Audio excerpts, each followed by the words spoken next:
हनुमान जी समाज का रूप है और जामवंत क्या है, वो संगठन का रूप है। संगठन के रूप में हनुमान जी को जामवंत ने जगाया कि कहाँ सोए हुए हो, जाग जाओ। तो हनुमान जी जागे और फिर वो भगवान राम के काम के लिए चल पड़े। हम समाज को जगाते हैं, समाज चल पड़ता है। तो हनुमान जी ने क्या किया, जब वो गए तो सबसे पहले हनुमान जी को क्या मिला पता है? हनुमान जी को मिला मैनाक नाम का पर्वत। और उस मैनाक ने क्या कहा, अरे भाई तू जा तो रहा है काम में, थोड़ा रेस्ट कर ले या आराम कर ले, सो जा थोड़ा सा फिर जाना। तो हम जब समाज के काम के लिए निकलते हैं तो अपने सबसे पहले सामने क्या आता है, अरे भाई थोड़ा आराम कर लेते हैं, अभी क्या जल्दी है, इतने दिन पड़े, 2 दिन बाद कर लेंगे। तो हमारे मन में आलस आता है। तो हनुमान जी ने क्या कहा, राम काज कीने बिना मोहि कहा विश्राम। मैं विश्राम नहीं करूंगा, क्यों? क्योंकि मुझे क्या करना है, भगवान राम का काम करना है। तो राम के काम के किए बिना मुझे तो विश्राम है ही नहीं। और वहां से वो चल पड़े। और हम सब जानते हैं सोना किसको कहते हैं, एक तो होता है नींद लेना, रेस्ट करना, विश्राम करना। तो हनुमान जी ने कहा मैं नहीं करूंगा। और दूसरा सोना क्या होता है, अंगूठी पहनते हो, चैन पहनते हो ना, सोने की होती है। तो जब समाज के संगठन के काम में निकलते हैं तो पहला आता है आराम करेंगे, कल कर लेंगे, परसों करेंगे, यानी आलस भी आ जाता है। और दूसरा आता है सोना यानी धन यानी पैसा। मैं जाऊंगा 3 घंटे खराब होंगे, मेरी दुकान में इतने ग्राहक वापस चले जाएंगे, मुझे तो घाटा हो जाएगा। तो अपने क्या करो, जाओ मत, क्यों? नुकसान हो जाएगा।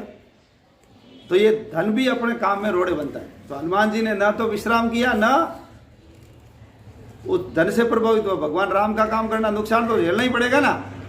तो हम सब लोग कार्यकर्ता भी क्या करते हैं, दुकान छोड़ते हैं, धंधा छोड़ते हैं, घर का आवश्यक काम छोड़ते हैं। यानी यहाँ आए हो या फिर कहीं जाएंगे, वर्क करने जाएंगे, बैठक में जाएंगे, पूरा दिन लगेगा। तो बोलो पूरे दिन के अंदर हमको नुकसान होगा कि नहीं होगा? यानी धन की यानी सोने की कमी आएगी कि नहीं आएगी? लेकिन कार्यकर्ता कहता मैं इसको छोड़ करके आगे बढ़ूंगा। फिर वो जब आगे गए तो उनको सुरसा नाम की एक राक्षसी मिली थी ना। तो उसने हनुमान जी को रोक लिया, है कहाँ जा रहा है तू, मैं तुझे खाऊंगी। तो जब काम करते हैं तो संकट आते हैं, लोग रोकने वाले आएंगे, टोकने वाले आएंगे। तो अपने को क्या करना, हनुमान जी जैसा कुशल बनना। तो हनुमान जी ने कहा राम के काम में जा रहा हूँ, वापस आऊँगा तो तू मुझे खा लेना। नहीं नहीं, मैं तो अभी खाऊंगी। तो पहले तो अनुनय विनय करना, संकट आए तो हाथ जोड़ करके निकल जाना, बाईपास कर देना। लेकिन मान लो कोई जाने ही नहीं दे तो फिर क्या करना, फिर तो चैलेंज को स्वीकार करना पड़ेगा, उससे भिड़ना ही पड़ेगा अपने को। तो हनुमान जी ने कहा चल मुझे खा ले। तो सुरसा ने थोड़ा मुंह बढ़ाया, तो वो हनुमान जी भी थोड़े बड़े हो गए उससे। तो सुरसा ने और थोड़ा मुंह बढ़ाया तो हनुमान जी और बड़े हो गए।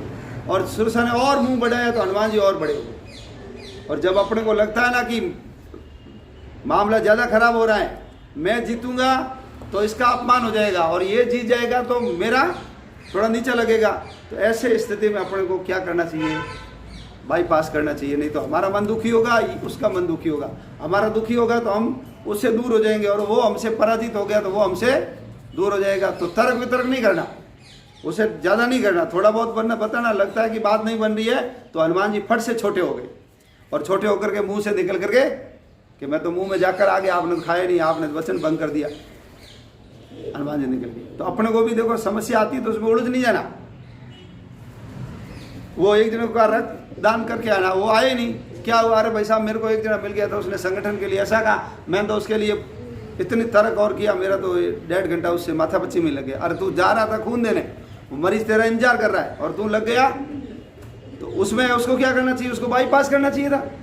तो वापस आ जाऊंगा, क्या दिक्कत है। तो ऐसे हनुमान जी बाईपास करके उसको निकले। फिर आगे गए तो एक सिंह का नाम की राक्षसी मिली।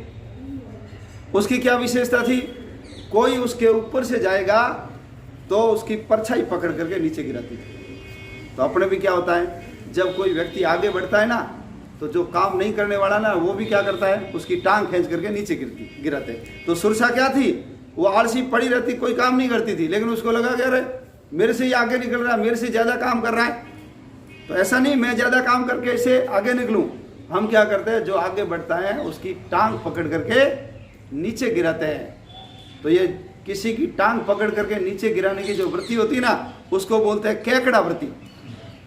केकड़ा समझते हो ना, एक डिब्बे में डाल दिया केकड़ों को और ढक्कन नहीं लगाया, किसी ने कहा ढक्कन लगाओ केकड़े निकल जाएंगे बाहर, तो उन्होंने कहा नहीं निकलेंगे। क्यों? एक केकड़ा जब बाहर निकलने के लिए ऊपर चढ़ेगा तो दूसरा केकड़ा उसकी टांग पकड़ के खींच लेगा, फिर दूसरा चढ़ेगा तो तीसरा उसको खींच लेगा। वो दिन भर एक को गिराने में लगे, कोई बाहर नहीं जाएगा। ओ अच्छा अच्छा अच्छा अच्छा। तो ये अपनी भी ये प्रवृत्ति नहीं होनी चाहिए, केकड़ा प्रवृत्ति। तो आगे बढ़ते हैं तो लोग गिराते हैं। तो हनुमान जी जब ऊपर से जा रहे थे तो परछाई को पकड़ लिया। परछाई यानी उसकी टांग, नीचे वाला टांग पकड़ करके गिराने की कोशिश उन्होंने की। और जब टांग पकड़ करके गिराने की कोशिश की, हनुमान जी पकड़े गए। उसने कहा खाऊं, मजबूत थे और खाने की कोशिश की और खा लिया। तो हनुमान जी ने क्या किया, यदि हमको कोई निकलने की कोशिश करेगा, यदि हम ही जिंदा नहीं रहेंगे तो बोलो हम धर्म की स्थापना कर सकते हैं क्या? यदि भगवान राम बाली के सामने चले जाते लड़ने के लिए तो राम जिंदा रहते कि नहीं रहते? बताओ, नहीं रहते। बाली मार डालता राम को। क्यों? बाली ज़्यादा बलशाली था। तो ऐसा यदि दुष्ट है और हमसे ज़्यादा बलशाली है तो फिर उसके साथ धर्म युद्ध करना चाहिए क्या? उसमें हमारा धर्म क्या है? पापी को मारना हमारा धर्म है। और वो कैसे मारना है? तो भले पेड़ के पीछे छिपकर मारना पड़ेंगे तो हम मारेंगे। राम ने किया कि नहीं किया? भगवान श्री कृष्ण ने कहा युधिष्ठिर यदि तू झूठ नहीं बोला तो ये द्रोणाचार्य मरने वाले नहीं है, इसलिए तुझे झूठ बोलना पड़ेगा। तो युधिष्ठिर ने कहा अश्वत्थामा तो नरो वा कुंजरो। अश्वत्थामा मर गया, द्रोणाचार्य का बेटा, लेकिन वो हाथी है या आदमी है ये पता नहीं। कृष्ण भगवान तो होशियार थे ना, तो जैसे ही हाथी है आदमी है बोला ना, उसमें ढोल ढमाके बजा दिए तो द्रोणाचार्य को सुना ही नहीं दिया। उन्होंने कितना सुना? अश्वत्थामा हाथों। तो धर्म की स्थापना करनी है, इसलिए मारना पड़ेगा। भीष्म को भी मारना पड़ेगा। व्यक्ति अच्छा है लेकिन खड़ा किसके साथ है? दुष्ट के साथ खड़ा है, इसलिए अपने को शिखंडी को ला करके खड़ा करना पड़ेगा। अर्जुन के आगे किया कि नहीं किया? बोलो। कर्ण अच्छा था, दानवीर था, लेकिन द्रौपदी को उन्होंने क्या बोला? वैश्या बोला। और नंगी कर रहे थे द्रौपदी को, लेकिन ये अच्छा होते हुए भी उसका विरोध नहीं किया। अपने मित्र को नहीं कहा तुम गलत कर रहा है। तो ऐसे लोग हैं अच्छे लेकिन दुष्टों के साथ खड़े हैं और जीवन उनका दुष्ट है। तो फिर अपने क्या करेंगे? तो रथ का चक्का निकालते हुए अर्जुन को कहा इसको मार। तो उन्होंने कहा नहीं ये तो नियत था है। अरे नियत था है, बाद में जैसे ने हथियार उठा लिए तो मार ही नहीं पाएगा इसको। और जब उसको उनके पुत्र अभिमन्यु को मारा तो उस समय उसके पास क्या था? कुछ भी नहीं था।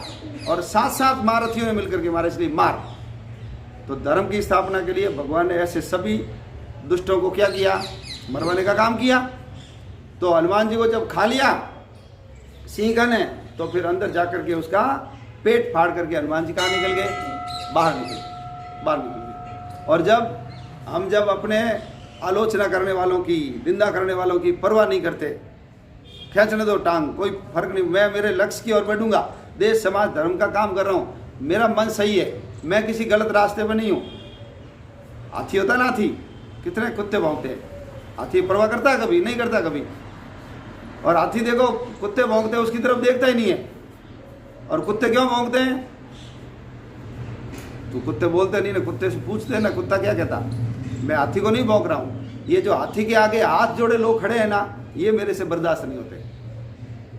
तो जो आगे बढ़ेगा सब उसकी पूछ होगी, लोग नमस्ते नमस्ते करेंगे, तो वो जो नमस्ते कर रहे हैं वो उससे बर्दाश्त नहीं होता। इसलिए कुत्तों ने क्या कहा? हाथी को नहीं भौंक रहे, जो आगे हाथ जोड़े खड़े हैं वो मेरे से बर्दाश्त नहीं होते हैं, इसलिए मैं इनको भौंक रहा हूँ। तो हाथी क्या करता है? हाथी ना तो कुत्तों की तरफ देखता है और ना वो जो हाथ जोड़े खड़े हैं ना उनकी तरफ रुकता है। ऐसा नहीं उनके आगे हाँ तुम मेरी प्रशंसा कर रहे हो, बहुत बढ़िया, फूल के कुप्पा नहीं होता, ठीक है नमस्ते करेंगे, मेरे को लक्ष्य की ओर बढ़े। हाथी चलता रहता है, हाथी चलता रहता है। तो ऐसे अपन को भी किसी की परवाह नहीं करते हुए अपने लक्ष्य की ओर। और जब इन चीज़ों को हम पार कर जाते हैं तो बोलो लंका रूपी लक्ष्य जो हनुमान जी का था वो प्राप्त हुआ कि नहीं हुआ? उनको हुआ कि नहीं हुआ? और सीता माता की खोज करनी थी वो उनको मिली कि नहीं मिली? मिली।